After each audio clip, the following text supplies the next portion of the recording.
তো hello guys, cameraman তুমি ready? তো হ্যালো গাইস, আমি রিপোর্টার কাকা, খবর পে জাগা নাকা। আমার সাথে আছে ফাটা। আমি এখন যাবো একজন কৃষকের কাছে, সে একজন কিশোরী, তার কাছে যাই আমি একটু অনুভূতিটা শুনবো এবার আলুর বাজার কেমন আর আলুর দাম কত। তো আসো, আমি দুটা পোস্ট দিই, বুঝছো?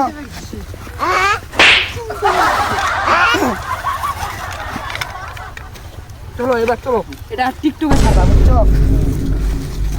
তুমি কি করতেছো ভাই এখানে? এই তো আলুর কাজ করতেছি। আপনার এবার অনুভূতিটা কেমন? আপনি যে আলু লাগাইছেন। আমার অনুভূতিটা হলো যে আরবারে সামনের বারে আর কি হ্যাঁ আমি যখন আলু লাগাই তখন আলুর কেজি ছিল 2 টাকা, হ্যাঁ। এখন আলুর কেজি আসছে 1.5 টাকা। এতে আমি অনেক খুশি হয়েছি বাবা।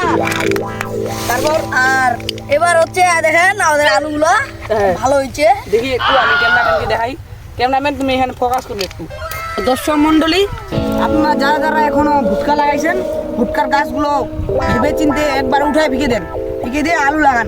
আলুর দিয়ে এবার দাম আরবার ছিল 2 টাকা, এখন লেগে গেছে 1.5 টাকা।